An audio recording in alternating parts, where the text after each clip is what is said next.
Dorette et Eric Nyazoke crient au scandale devant le cas de leurs 3 garçons victimes de sévices sexuels. Déjà plus de 2 ans, nos enfants mineurs ont été abusés, violés dans l'enceinte de l'établissement public primaire par des enseignants et les non-enseignants qui entraient dans l'enceinte de l'établissement. Alors que les 2 époux se sont tournés vers la justice, ils vont pourtant vite déchanter. Les enquêtes ont été bâclées au tribunal, tout est bloqué.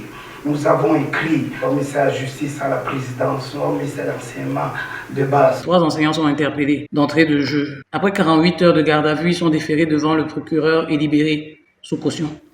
Il se trouve dans cette affaire qu'y compris des magistrats, selon les accusations, se trouvent incriminés. Le juge d'instruction qui a libéré les enseignants, lors de la première audition de mon 2e enfant, il est directement identifié comme étant le proxénète en chef. Il venait chercher 3 frères, 3 enfants qui ne lui appartiennent pas dans une école, les mettait sur une moto pour les emmener. Des accusations que ces autorités judiciaires rejettent, parlant d'une affaire cousue de fil blanc. Toutefois, Dorette et Eric Nyazoke ont dû faire face à des menaces. Pour une situation de terrain où j'ai reçu une attribution préfectorale du domaine privé de l'État, on m'a porté plainte au civil pour ce terrain. Une famille s'est présentée qu'ils ont un titre sur l'emplacement.